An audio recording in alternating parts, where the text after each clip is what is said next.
Hey, welcome back to the AlexAndMo PT Podcast.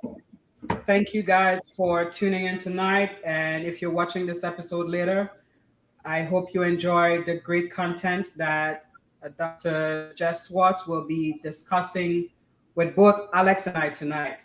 For all of you who have subscribed already, thank you. If you've yet to subscribe, like, or follow our pages on Facebook, Instagram, Twitter, and TikTok, and subscribe to our YouTube channel, please take the moment to do so now. If you love the content that we've been putting out, share with your colleagues, family, and friends. And don't forget, we are also on Google Podcasts, Spotify, and Apple Podcasts. Absolutely. As always, welcome to all of our viewers, fans, supporters. We're very excited to have Dr. Schwartz on this evening with us to talk about concussion and all the stuff that she's been able to put together with some of her team. We're definitely very excited as usual. Thank you to everybody. Keep following, subscribe, comment. And obviously, thank you very much, Jess, for taking the time out to be with us this evening. We're definitely excited about this. Obviously, concussions as a whole is I would say, growing topic in terms of popularity and importance. Football season is right around the corner, so that always kind of brings this topic to the forefront of things. As unfortunately some players suffer with the concussions and all the things that we see regarding concussions and their management or mismanagement in some cases. So yeah, thank you for joining us. We're very excited to have you here with us. Oh, it's my pleasure, guys. Thank you so much for having me. It's really a pleasure, and it's also exciting to see you guys grow. I remember when the podcast came up, and I'm excited to see you guys come through and grow, and thank you for the invite. Absolutely. So you have your own podcast as well, too, right? I do. I started it. Well, I don't know if you guys heard, but like the rumor out there is the best like business card you could ever give somebody is a book. And I was like, I don't have time for all that. So I got invited to host, speaking of football, I got invited to host the Super Bowl Concussion Summit, like the biggest party for Lee Steinberg. I was very fortunate to be invited to host that. So Physio hosting that summit. So I had all these celebrities and people coming through, and I was like, oh my gosh, I'm like, what am I going to do? So I started the podcast. That was like my business card. So that's where I started. It was at the 2018 Super Bowl. So that's when that all went down. Okay. That's pretty cool. Yeah, that's awesome. Are you an NFL fan? I'm a sports fan. I played 4 sports growing up. I had one too many concussions, young. And then I had my last big concussion in 2013 in a car accident. So I'm super connected to the injury, and I'm super connected to sport. I'll always be an athlete, but I'm a little bit of getting old, so I'm a cyclist these days, but I like to watch all the sports. What sports did you play growing up? I actually played boys baseball until I was about 13, and then in the most New York City-esque story, I'm a local New Yorker, like a dad, like an old guy in quotes, probably younger than I am now, came through the fence and was like, what are you doing playing with these boys? And I played first base, and he started talking to me at the fence. I started talking back to him, and then my mom met him after the game, and then he recruited me to play basketball. And I never really played basketball, but I ended up playing boys basketball in middle school, and then there was a girls varsity team, and I was recruited to play sports in college, and then unfortunately hurt myself with an ACL injury my senior year summer, and then that's how I got into PT. So it's all injury related for me, my passions. It normally is for us. I mean, some of us, that's how we get exposed to, PT or whatever, whether it's yourself or a family member that has suffered some sort of injury that kind of leads us down this rabbit hole of like, hey, what is PT? What do we do? How are we doing that? So not surprised that there was, multiple injuries, I guess it sounds like in your case that kind of led to the PT pack. But specifically, you said in regards to the concussions that you suffered one back in 2013 in a car accident, which obviously we're very glad that seemed to be worked out pretty well. Nothing major. But tell us about that experience, what that was like, and then how that kind of fostered the movement to where you are today. Sure, and it's a tough back and forth, right? When people say it's not that big of an injury, but I actually live with permanent disability from that car crash. So there's a movement we're trying to do is trying to drop the A, so drop the car accident. I even said it earlier. So I was in a car crash, unlicensed driver hit me from behind. I was in a Toyota Prius. I was hustling, grinding. It was the week that I got promoted to junior partner, and as a kid, growing up from across the street from the projects, growing up, scholarship kid to private schools in New York City, very fortunate to come through very cool pathways in my life. I finally felt like I made it. And then real quick, that life changed real quick. So what I thought was just a concussion turned out to be 10 to 14 hours of rehab a week for 14 months. So I underwent vestibular PT, orthopedic PT, speech therapy, neuropsychology for my cog, vestibular therapy for my vestibular deficits. I had migraines. I kind of had all the things, so that you can kind of put, except for I didn't have any sleep disturbance. I did have some neuroendocrine imbalance as well, and I've been diagnosed with dysautonomia. So I actually take carvedilol twice a day, super low dose, but it keeps my heart rate down for positional tachycardia. I don't have POTS. I don't have the orthostasis, but I have the tachycardia with positional changes, which is what we're finding is newer evidence like this year with MTBI and concussion. MTBI is synonymous with concussion. So mild traumatic brain injury and concussion are synonymous in 2022. I would like to see those differentiated in the next 5 years from a research conversation. But yeah, so that's what happened. And I live with vision deficit. So I have overhead LED light vision handicap. So nothing to do with brightness or anything like that, but specifically overhead LED lights. So as a public speaker pre-COVID, speaking all over the world, it's a problem. So I'm very cognizant of not being shy about that anymore, talking about that, making sure I can control the lighting the best I can. And yeah, that's pretty much it. But I love being in the sun, love being on the beach, love being on the bike. But yeah, no, it's definitely I definitely got my life changed after October 3rd of 2013. Wow. I'm sorry to hear that, but it did lead to you starting the Concussion Corner, right? Yes. During my recovery, I think like, when you're a kid that doesn't have stuff handed to you growing up, you just learn how to work hard. You might not be the smartest in the room, but you know how to have a little bit of swag so you can kind of negotiate your environment and the people around you. So I was very fortunate to have a lot of different types of people growing up around me. And essentially what had happened was I was like, there's no way this can be. I'm in one of the best centers in the world for concussion. I did my concussion rehab at NYU. It was still new and coming off the ground, but I was like, how do we not have like definitive answers? I did my residency. We were the first 6 in New York City to do a residency in orthopedics in New York City at NYU, ironically. And I was like, used to like, okay, tissue healing, 6 to 8 weeks, boom, let's load it. Let's push it. I can talk ortho all day long. This, you're taking 4 steps forward and 10 steps back, or 4 steps forward and 2 steps back, and the ebb and flow and not understanding how you feel. So when I was ill, I was watching a lot of and listening to a lot of TED Talks and things and like virtual conferences back in the day. And essentially, I was watching Jill Taylor Bolt. She has like hundreds of millions of views on his TED Talk, and she was a scientist that had a stroke.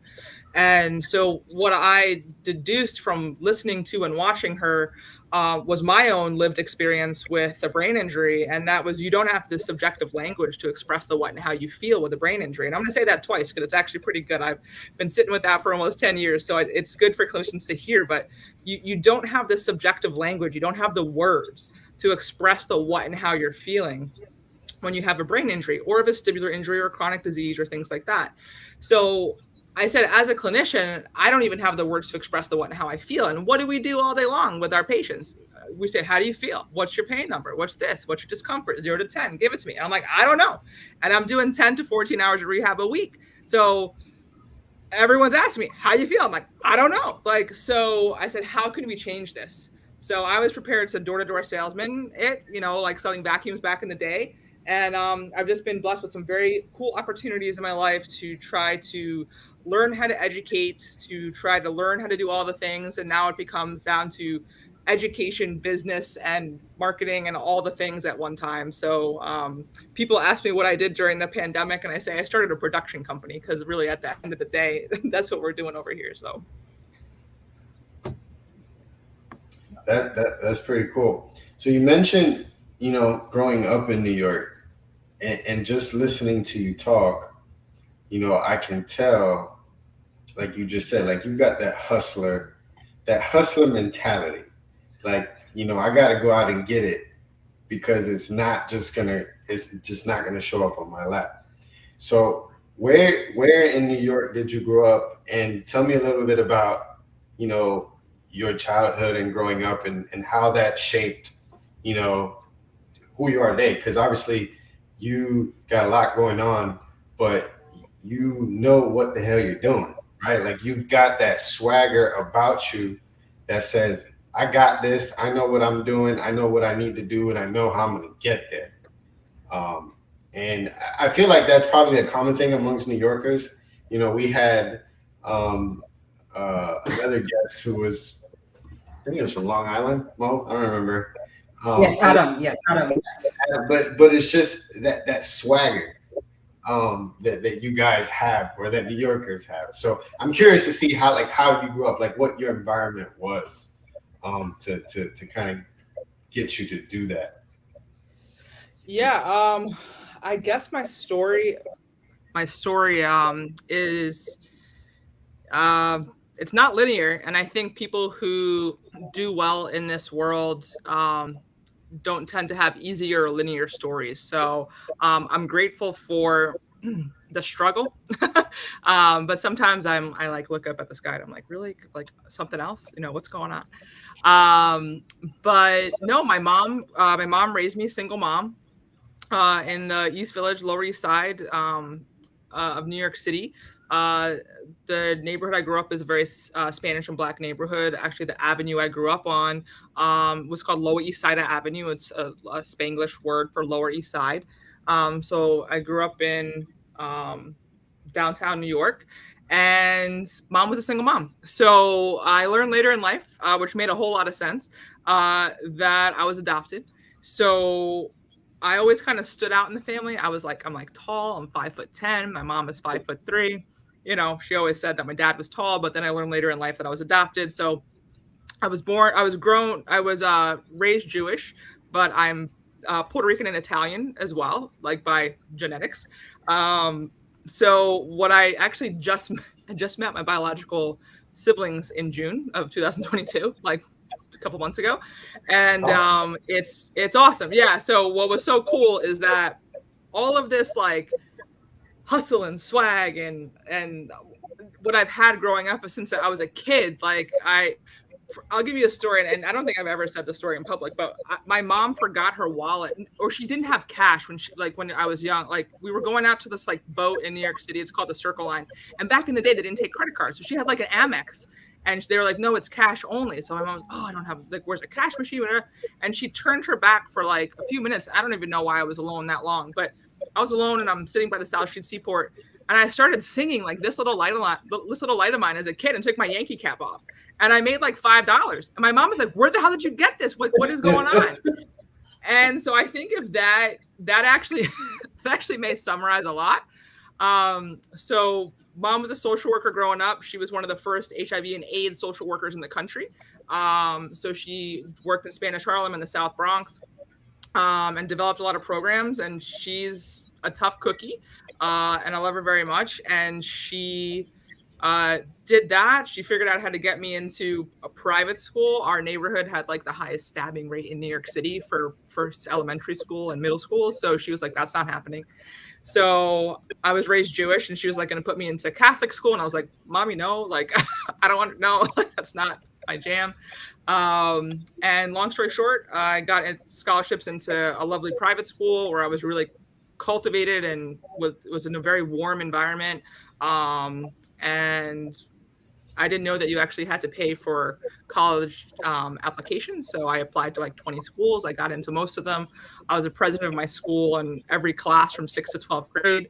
And then I went to Ithaca College. So went to Ithaca for undergrad exercise science, and then got my doctorate at Dominican College, not in the DR, in upstate New York. In Rockland County. And then when I was finishing the doctorate, I really had a big case of imposter syndrome. And I was like, wow, I really don't feel like I have earned this Dr. Schwartz title. I just did not feel comfortable with that.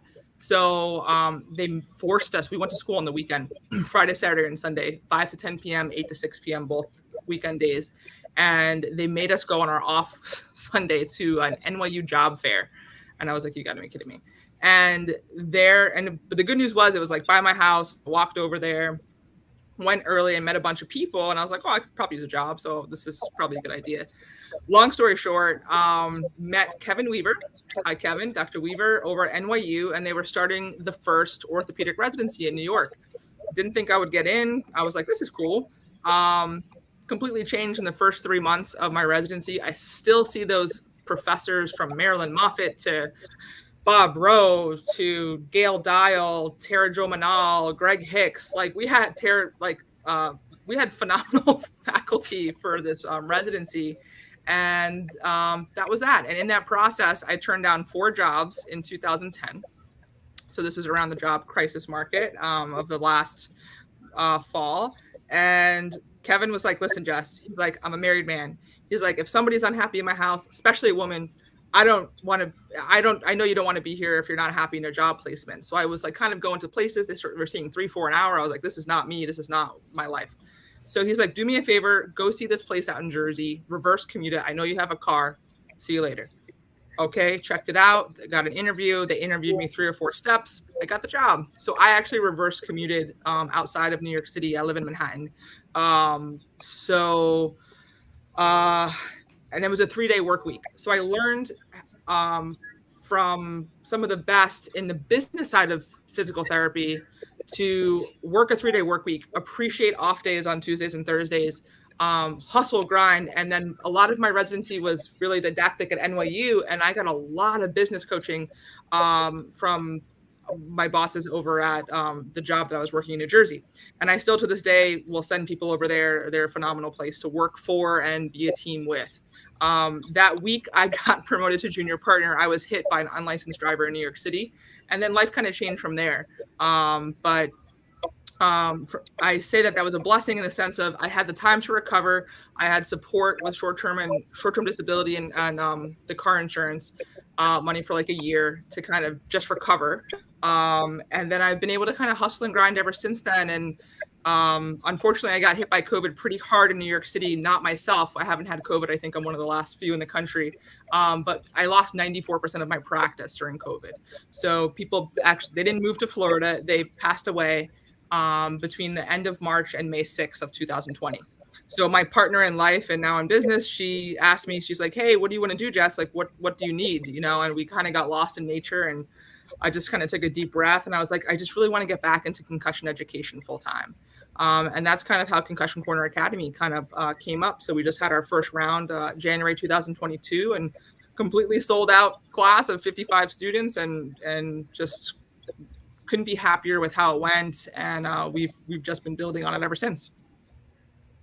You've done quite a bit of pivots in your life. And I think the college that you mentioned is the same one that Adam also went to get his DPT, because he mentioned the weekend college. Yes. Yeah, there's two colleges. There's Dominican College and Mercy College, both in New York. Yeah, I believe, because he did mention upstate. But did you plan on getting into business at all when you first No. went into physical therapy?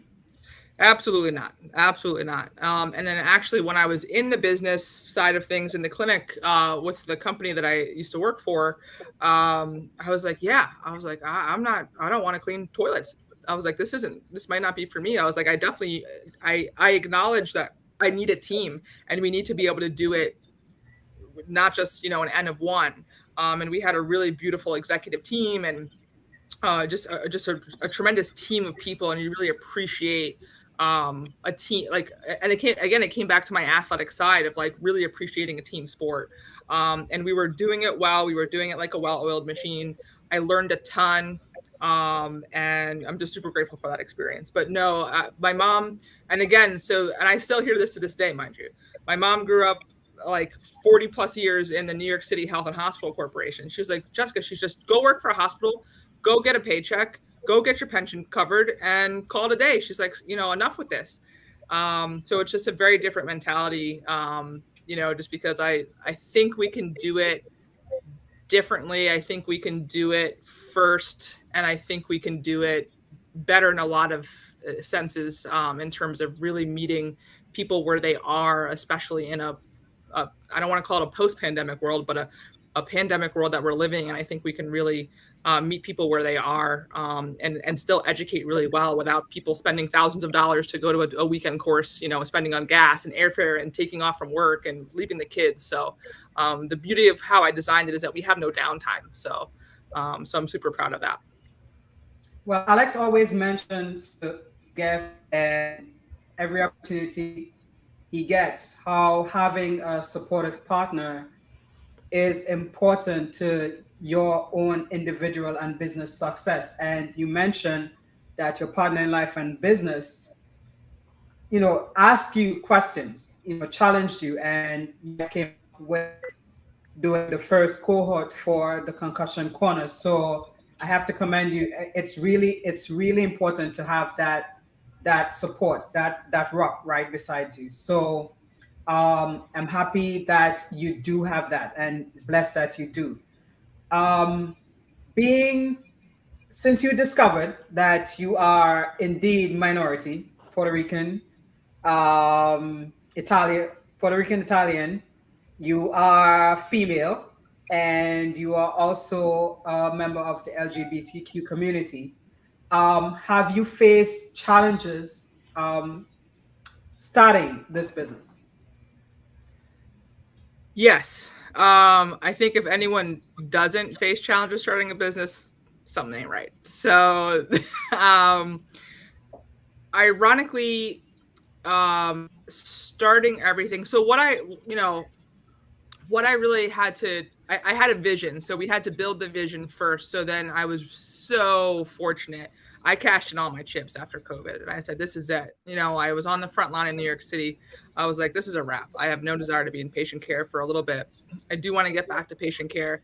But I know, which was different than last time when I went into this educational space, that I need to be all in on this just because of my neuro fatigue from my last concussion in 2013. I need to kind of alternate rest days. And if I need to push, I know I need the next day to recover. And then I can rock and roll with the best of them. And the example that I give is we lost a very important person in my life in 2021. And like 2 days later, like the BBC reached out to me and was like, hi, would you like to be on World News like tomorrow? And I was like, sure. And then like, we just figure it out. So it's kind of like how my life is. I kind of go in blind, and then I figure it out as I go along, and then I refine it at some point. But what I've learned is you can't be a perfectionist in this world. Good enough is often good enough, and just trying to take a chance and just, if you fail, you fail, and, you got to get back up and dust yourself off. And I've been fortunate not to fail too many times, but the times that I have failed, are always very painful. But then, hey, how can we refine that? How can we do better? And I think that's the good thing of like growing up in the 80s, right? Of like, not everybody's a winner. Like if you lose that game, you take the L and you shake it off and you go get pizza with your teammates.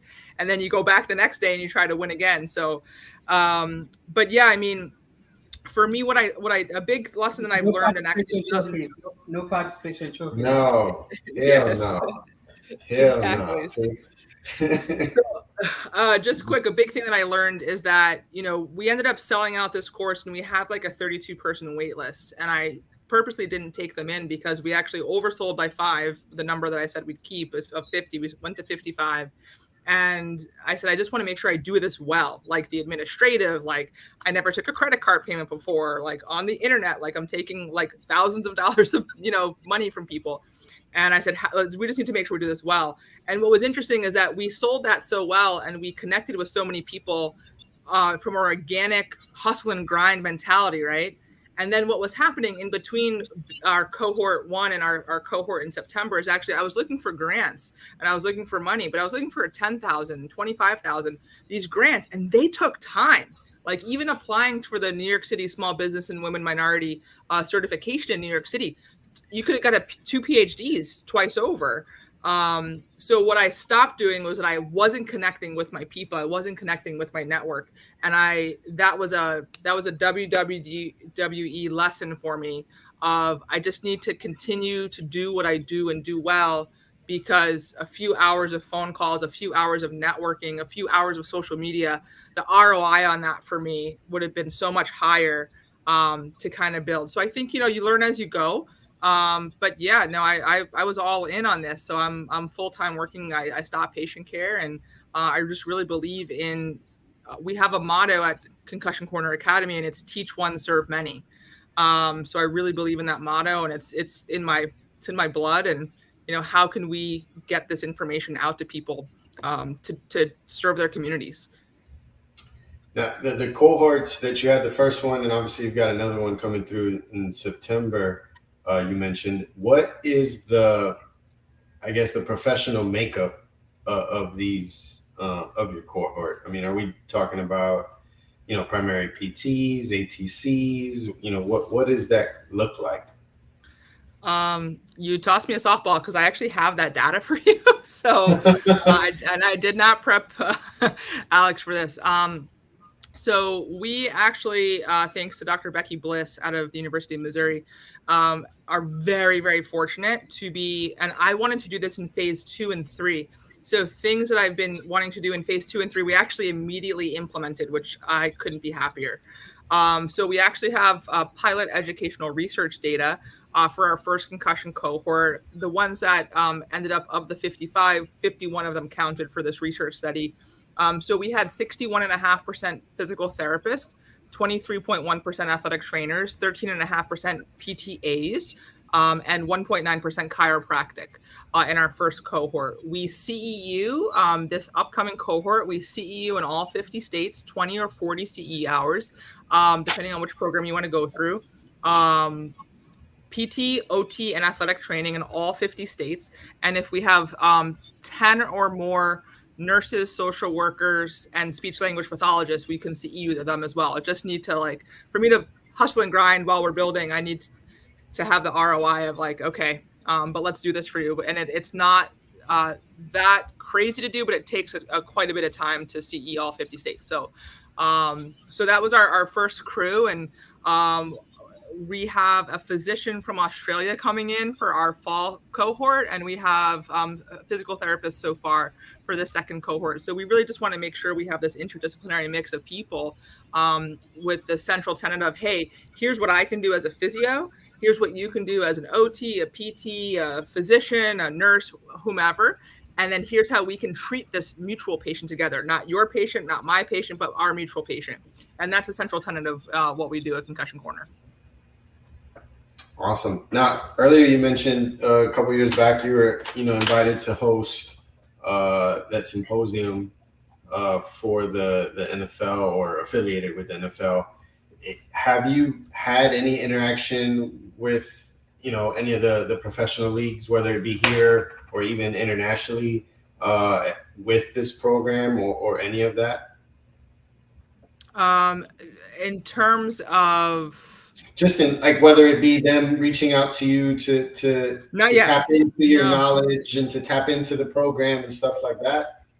Not yet. No, we haven't gotten there yet, but we do have 6 of the world's best. I'm very, very confident in saying that. I live a very humble life, but I'm very confident that we have 6 of the top 1%. concussion specialists in the world as part of this first cohort. Our beta 2 cohort will have our other brothers and sisters of OT, speech, neuropsych, legal. They're cervical spine specialists, mostly a clinician out of Australia, and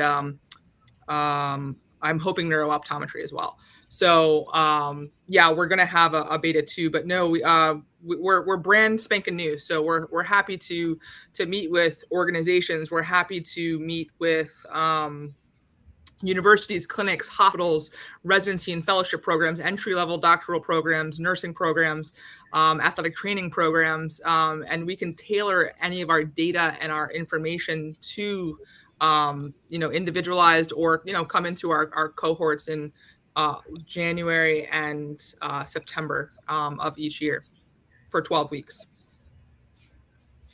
And what's the cost typically for the 12-week program? Copy. So we went through our beta programming, and we actually did quite a bit of market research for what people are getting. And let's be really frank, what people have gotten taken away. A lot of people lost CE money during the pandemic and within the 2 years prior to the pandemic. So we keep everything to under $1,000. So our 40, we just changed the name of it. It's our premium program. Our 40 CE hours, so our contact hours premium program is $997 for 40 hours of CE. That's on demand and live. So you have to be with us Sunday mornings at 10 a.m. Eastern. And that's for 90 minutes.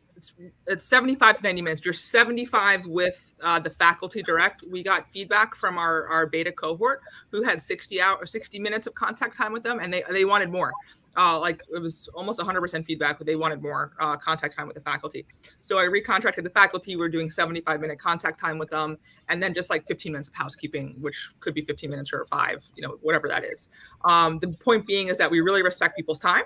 And what was so cool to me, because I couldn't foresee this, was just my cognitive blind spot, was that people went on vacation with us. Like they're like palm trees in the background and dolphins, and they're all over the world. And they took us with them on vacation. They were like, honey, I got to go take the kids. It's Concussion Corner time. So it was super dope to just see people experience and live with us, and that we our January cohorts in the middle of the NCAA tournament. So we had a lot of athletic trainers and sports physical therapists that were traveling with NCAA teams like during March Madness and things like that. And they were still able to do all of those things. So it was so great to see that we could meet people where they were and where they are, and that they wanted to be with us. Now, what we also learned during that beta cohort is that not everybody can be there on Sunday mornings. And I respect that too. I love a concussion education piece, but not everybody can be there with us. So we're also offering a scholar program, which is our hybrid program. So you get all the same benefits of one-on-one coaching with me 2 to 3 days per week. Optional, of course, but come in as many times as you need, 2 to 3 times per week for open office hours and coaching. Live access to the faculty, but they don't have to be there, and that's for 20 hours. So they can a la carte or come in. It's called Sunday Sips with us Sunday morning. We keep it super casual. Come in your pajamas. We met kids, we met dogs, we met grandfathers, we met everyone's people. And then that's optional. So you can come in for 4 or 8 or 10 weekends, but if you're on vacation and you're like, I'm really out, enjoy your vacation. So that's 20 hours of CE, but you can always watch all of that on demand because we'll get that up for you same day, next day. So $997 and $897. And then we will have an on-demand product in the future as well for $697 with no one-on-one coaching, once a month group coaching, and for $697, but that'll be in the future. Any discounted rates for students? Absolutely. So everyone's hustling and grinding. So students are $250, come in, $250, come learn with us from the top people in the world. And then we also take care of our residents and fellows. And very, very important is that our residents and fellows get CE'd. So we do all the work. That's a break even at best for us. And that's at $397. So for $397, you can come in as a resident and fellow, and we'll take care of your CE 20 or 40 hours. What's the big goal? Like, what's that scary goal for Concussion Corner?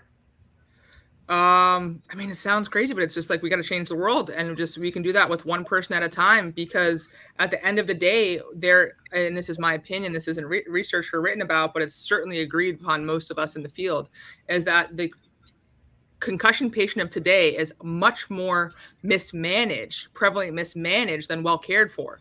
So how can we change that? This isn't just I'm a little dizzy. This is I lost my job, I lost my kids, I got a divorce, I lost my house. This is the injury of concussion changes your I am. You are husband, you are wife, you are funny, you are physio, you are athletic trainer, you are physician, teacher, whatever that may be. Concussion, a brain injury, challenges everything in your I am. So we really need to make sure that we have people that understand how to not only identify this, because that's a whole other issue, to not only identify it, but how do we treat it and how do we care for this patient in the acute, subacute, and chronic persistent post-concussive symptom patient profile. And how do we, the number one thing I teach about, and you're going to get this for free on AlexAndMo today, is the number one thing I teach about is that you must validate the patient's symptom profile.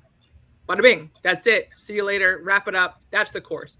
But you must validate the patient's symptom profile. And we have the tools to do that. And the people who are in our faculty are actually writing the international guidelines on what those tools are. And they're inventing them, or they're inventing them. So we need to be able to disseminate that to the community. And here's why. Not only you understand that we talked about the I am, it really is a threat. Okay. It's fight or flight. So the fight or flight, the threat of your I am with a brain injury in a concussion, potentially. But up to a third will have persistent post-concussive symptoms.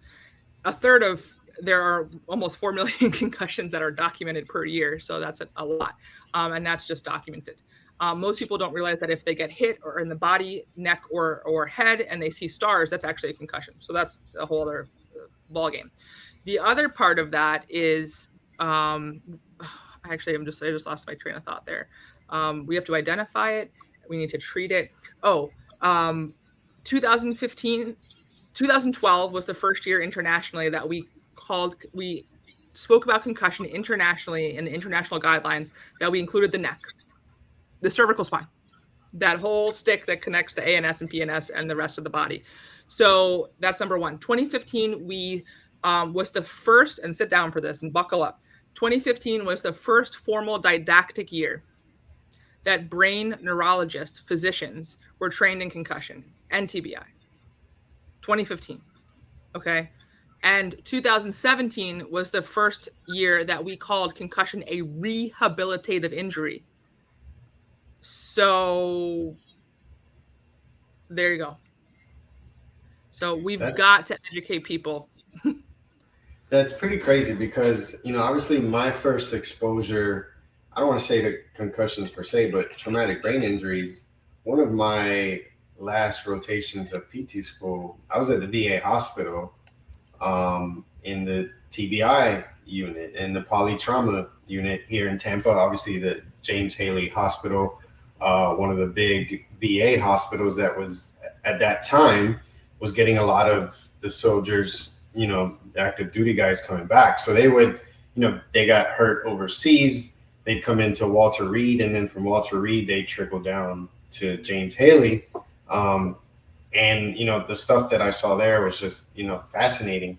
But, the timeline that you just gave, I'm like, that was 2007, 2008, when I did that.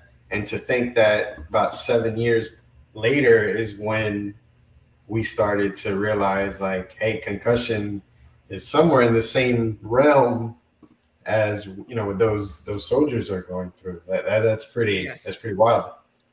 Yeah. So I'm going to give a big shout out to the Tampa VA, because they were actually the first green team, the MTBI green team in the country, led by Karen Skop and Yamelda Llanos, who's an occupational therapy, and Dr. Skop, who's a physical therapist. And that was formed by Dr. Skop et al. Down there. And they were the first in the country to have an MTBI green team down there. So you really had some of probably what you learned in 07, 08 is probably just trickling up to the clinics now. Yeah, no, that was by far one of the most fascinating experiences that I had in PT school was being able to, and obviously I was at the University of South Florida, so it was just across the street for us, and it was very, very rewarding, awesome experience to learn and to see those men and women coming back and obviously having to recover from those things. And and it's again, it's all those different things that we don't think about to tie into the brain and concussions. But when you mentioned vestibular stuff earlier, like I always remember this one patient that we were working with. He was a sniper, and he had to get pulled from his job, obviously in the sniper position, because he couldn't scan his surroundings. So he would be given a target. He's trying to kind of scan his surroundings, see what's going on so that he can perform his job. And he was just having so much vestibular symptoms that he couldn't shoot. And it's crazy because that's their job. But then we take those simple things and put them into, day-to-day life and some of the things that you have to deal with, even, several years now from your concussion and doing those things. This plays a much bigger part in, our normal lives than what you typically see, because again, we hear concussion. You ask the general public, you say concussion, I'd probably venture to say majority of them are going to say football, or something in that realm. And, they got hit on a play or stuff like that. But it happens more often. It happens in the day-to-day stuff. And it's just, not captured or, as you mentioned, mismanaged to where we can't help these individuals lead their lives, and they don't have the fortune, have the amount of money that some of these athletes make to be able to kind of buy some time or bridge the gap or do the things that they need to do. Yeah, and the big thing there is that the other central tenet thing that I teach from my own personal experience, both as a patient as a clinician, is that you have to know what you are looking at, so you know what you're looking for. And this is one of those things I'm going to Van Wilder it and say it twice for spaced repetition. You have to know what you're looking at, so you know what you're looking for. So what's key there is what you mentioned about the sniper that you have that from the military. And we actually work with quite a bit of snipers in my career. And we actually just recorded like almost 70 videos 2 weekends ago, actually. And one of them was actually working with motion guidance as laser and showing people how to use lasers, and also being very cognizant of PTSD in our military men and women. But anyway, I digress there. And the point being is that, do you remember like back in the day when I might be aging us, but did you all have like the blue book and you had to like write in your, exam questions or things like that back in the day in university, the blue book, and you had Yeah. Colored pencils. All right. So it's like in your head, you're doing it. And so we were drawing the occipital lobe and the cerebellum, and where does balance happen and where does the vision happen, the occipital lobe, and we're doing the frontal lobe and the occipital lobes and the whole thing, parietal lobes. Well, what most people don't realize is that 2/3, and this is a number, about 2/3 of the brain's pathways are devoted to vision. Okay, so 70% of our sensory environment, it comes through our eyes, our vision. So our vision is much more than acuity in 2020. Our vision is accommodation, monocular vision. Our vision is convergence and divergence, binocular vision. And, and I equate it to physios. And I remember I was at the state conference in California in like 2016, giving some kind of lecture. And I just, obviously on concussion. And I just happened to be in like the Rancho Los Amigos, like town. So I was like, well, I gotta know my audience. So I was talking to them and I was like, the vision conversation that we're having is no different than if you're trying to walk forward and your right leg is like kicking it out to the side and it's not cooperating with your left leg.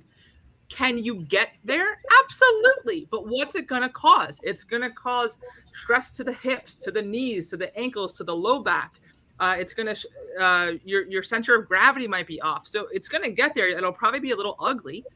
but you'll eventually get there. And it's no difference with the vision, is that when the binocular and monocular vision for perception and working together are not working together from an ocular motor standpoint, that is a rehabilitative injury. And that's a rehabilitative thing that we work with occupational therapists, physical therapists, and neurooptometrists to rehab that. And that's one thing. So what happens is that somebody comes into your outpatient ortho clinic and they say, I have a concussion, and we do what we do. We treat the neck. We're really good at that. And we try to exert them and do dual tasking, but something's still not right. It's because it's probably being missed, either something vestibular, neuroendocrine, or ocular motor. And so, or sleep, or whatever, all the things that amount to what concussion is. But I really think the future is that the vision, the ocular motor component, the visuo-vestibular exam, and treatment paradigms are really the future of where concussion rehabilitation is going to be and should be. Well, you mentioned we've discussed settings like subacute, acute settings, and outpatient settings. Alex and I work in home health. There's no guideline pretty much for if a patient is discharged from a rehab facility and goes home and they're asked to receive home health. How do we best manage a patient in the home health setting who has experienced concussion or mild TBI? So number one, sure should be, because you guys are going to be seeing a lot of these patients. And with the geriatric patient population, not just geriatrics, I know we treat much more than geri at home in home health, but with the geriatric population, we're going to have more baby boomers than pediatric patients in this country in a few years. So we need to be able to identify first, because what you guys are going to pick up on are the hip fall fracture. I don't care how it happened. Hip fractured first, they tripped and fell, the hip fractured. Either way, they had a trauma. They had a laceration on the eyebrow. They hit their head. They didn't hit their head. They had a whiplash injury with the fall. They hit the coffee table. We've seen it all. And it gets nasty. They hit the countertop on the kitchen. But what do? We need to triage. We need to keep these people alive. So we send them to the urgent care emergency room, or I should call it emergency department. My ED docs get really mad at me. So it's more than a room, guys. But there are EDs, the emergency departments, and they triage and keep the patient alive. But oftentimes the concussion's missed, and they're in that 50-year or 60-year-old age, and then they say, "Oh, it's just early dementia. It's early Alzheimer's. It's this and that." No, the patient was working. They were a secretary at 65 years old doing the darn thing, and they cannot concentrate and they can't stay awake in midday, and that was not their baseline. So you guys are often going to be the ones that are going to catch that, and that's when you can do a Buffalo concussion physical exam. That's when you can do a visuo-vestibular exam. These exams take less than 10 minutes and identify the concussion, rule it in or rule out anything else differential. But that's totally possible. And then you may be the ones identifying that. Case in point, had a patient, we'll leave nameless. She was in the mid 50-year-old age group, and she was with her husband on the back of a motorcycle. Motorcycle kind of slipped and fell. They fell off. She had a facial laceration above the eyebrow. She was working in a major state in this country for a top law firm, and she thought she was going crazy. She called the suicide hotline 3 months later and thought she was going crazy. They stitched her up in the hospital. They sent her home. Shabbat shalom. That was it. It was a wrap. While she was experiencing signs and symptoms of a concussion, and she had no idea what they were. She was having sleep issues. She was having suicidal ideation. She was uncomfortable in her environment. She couldn't food shop. She couldn't drive. She thought she was going crazy. And she called the suicide hotline, and they actually admitted her for a 3-day stay. They did an evaluation, and the psychologist found out that she had a mechanism of injury. So on the flip side of those things, I was very fortunate to shadow a wonderful, bright, and shining physician out at UCLA, Dr. Chris Giza. And there was a patient there, and she was going through many things. The Concussion movie just came out with Will Smith and regarding Bennett Amalu, and I just happened to be actually at the movie premiere for that. And I'm in this physician office, and I'm just there to shadow. And I'm listening to the patient speak. And one of the most profound things that's ever happened to me as a clinician is that this woman didn't have a concussion. She was at the concussion center. She was being evaluated by one of the best concussion physicians in the world. and she didn't have a concussion. She was going through a divorce. She was stressed out of her mind. She was worried. She was dizzy. She was going through menopausal changes and all these things. But she saw the concussion stuff on the news and she got worried. So that was also really important, that not everybody has a concussion. You have to make sure that there's a mechanism of injury. So that's really important. But the two stories I think are really profound is that we have to be able to know what we're looking at, so we know what we're looking for. And most clinicians in a very low ego, humble space, if you're coming into my area, you better sit it down on the mat because we'll sit down together, is that most clinicians don't know what they're looking for, don't know what they're looking at, because they're missing a piece. They're missing the orthopedic injury. They're missing the neurological injury. They're missing the ocular motor vestibular stuff. They're missing the sleep or the neuroendocrine. So how can we look at that from a 30,000 foot view and then a tunnel vision view? And how do we do that well? And we can as physios, because we can do all the things, but we really have to make sure that we're surrounded by an interdisciplinary team. Awesome. With your program, the Concussion Corner, so obviously it's a 12-week program. It is, in your opinion, all-inclusive as far as, hey, you get done with these 12 weeks, I, as the creator, leader of this, feel that, to what capabilities do you feel that the cohorts coming out are able to assess these patients and treat them and get them heading in the right direction? So really, really important. It's a really great question. And it's really, really important for me. There are a few, I do not speak poorly about anybody in the field. We need to all build each other up.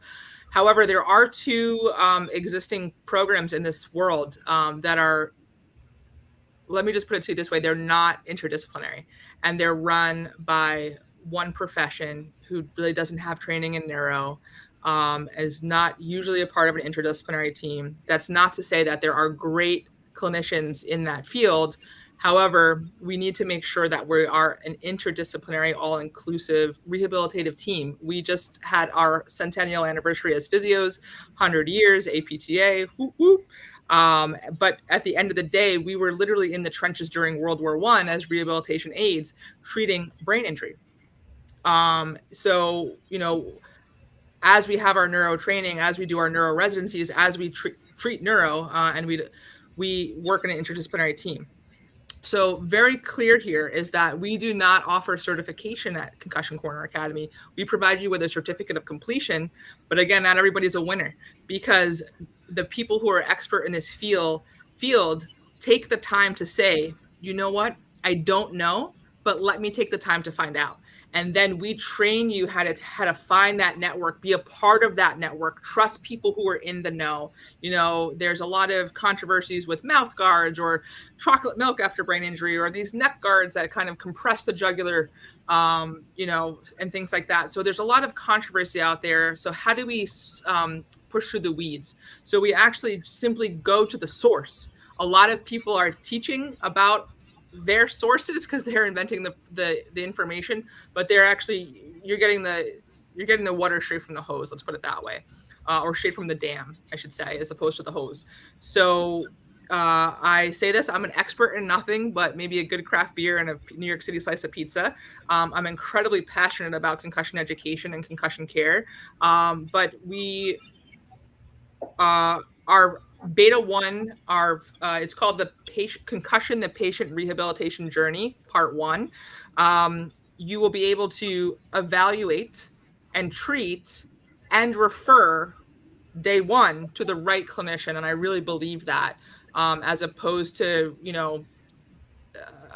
missing or the whole thing is to be able to do that differential diagnosis, do it well, maybe do it over a few days because that's what the body can handle, and also be able to identify that when the patient's had enough is very, very important with concussion, because you get a lot of false negative or positives there. And how can we treat them and refer out appropriately. And hey, maybe there are third-party payer issues. Maybe I have access to OT in my facility. Maybe I don't. Maybe I work in Alaska. We had 2 Alaska students that were up with us at 6 a.m. on a Sunday morning, rocking it and crushing the program. And what allows that to happen is you can watch everything on demand, listen to it in the car like a podcast, sit with it at your desk at work, at home, wherever, space repetition it, come in live with us or not, that's okay, on Sunday mornings. And then you have opportunity to come in with me one-on-one 2 or 3 days a week. So really suss this stuff out and have an opportunity for coaching, have an opportunity for guidance. But you will most likely be ahead of 90% of clinicians out there after coming out of our program for just the beta 1. And we will have, and knowing and being humble enough to know that there is so much more to learn, and that's just the tip of the iceberg. But we really, give you a ton of information. And so you know, 100% of our students said that our dosing of the material and the time spent was spot on. So they didn't want more than 12 weeks, less than 12 weeks, more time on the weekend, less time. They actually wanted more time with the faculty. So we bumped that up to 75 minutes, but that's how that works. So. And then a follow-up that, so as you said, you're just tip of the iceberg. Is there plans for Concussion Corner to have, like a step 2, step 3, however many steps there can be? Absolutely. So we'll have micro programs for our graduates. So you have to be a graduate to have that. Those are already in the plan. So as you experience beta 1 and beta 2 with us, have these full programs, then we'll have webinar series and actually case rounds we're working on internationally. So, hey, this is this patient. We de-identify stuff. So that'll be coming down the pipe for our graduates or for like a small webinar fee. Really, really important though. It's so important that we CEU as much as possible for our students, which also makes us unique. We also have a nonprofit partner that we actually directly support. We're not profitable yet, but when we get there, we're going to profit share with them up to 3% of our profits. And they are an affiliate of ours. So then we can also on the back end take care of them before we become profitable. So it really is a two-way, because I really believe in supporting brain injury. Unlike folks that are living with cancer, this doesn't diminish cancer whatsoever, but there is bajillions of dollars of cancer funding. And there's about $100 million or so for TBI. And just so you know, there's over 43 working definitions of traumatic brain injury. There is one of them that's evidence-based in the last 5 years. We have 0 phase 3 clinical trials for TBI because we could not agree on a definition until recently. So again, you have to know what you're looking at so you know what you're looking for. So I think what we'll see in the near future are subtypes no different than cancer. We're going to see an ocular motor subtype, a visual vestibular subtype, a mood disorder, cog behavioral subtype, all of those things together. But again, we're not there yet. So we have to really come from this educational piece with a very humble approach, because we have to be able to say, I don't know, but let me take the time to find out. And it's really cool is that the people in our program are actually taking the time to find out. And they're solving those issues for international thrivers and survivors of TBI. Thank you again, Jess, for being on the show. I definitely learned a lot. Hearing you talk about my TBIs and concussions. And the AlexAndMo Podcast, we are an affiliate, so we will share the link for you guys to receive a discount to the upcoming cohort. How many spaces you have left? None? No, we have discount. We don't have discounts for the students. That's for you. So you just directly support physical therapists and minority owned companies. So we give a percentage of the profit the proceeds to you guys. I'd much rather pay people who are working hard and hustling than an Instagram or Facebook ad. The ROI on that is so much more, and I'd much rather support local therapists. So we do have an affiliate program of $75 for students that come in and want to refer their colleagues and friends straight to you. We pay our affiliates out the 20th of every month. It's a Zelle. There's no fee for anybody, and we put it directly in your pocket. And then we do have group discounts with 10 or more for hospitals, clinics. Get a bunch of buddies together at a happy hour and come on through, and you can get 40 hours of CE for as low as $697. So we're happy to support folks that way as well. Thank you. That's awesome. We appreciate it. So it will serve clinicians in any settings: home health, acute rehab, subacute rehab, outpatient rehab, mobile PT, cash PT. This Yep, is emergency something department, that, PT, athletic trainers on the field, in the clinic, wherever you are. We want you. And 1 in 4 adults has either had a concussion or knows someone who's had a concussion.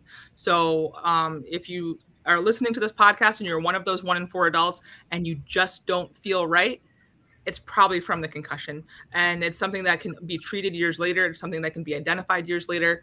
There is hope for people, but we just have to get you in the right hands. Wonderful. Awesome. Thank you very much, Jess. Really appreciate your time. As always, thank you to our followers, listeners.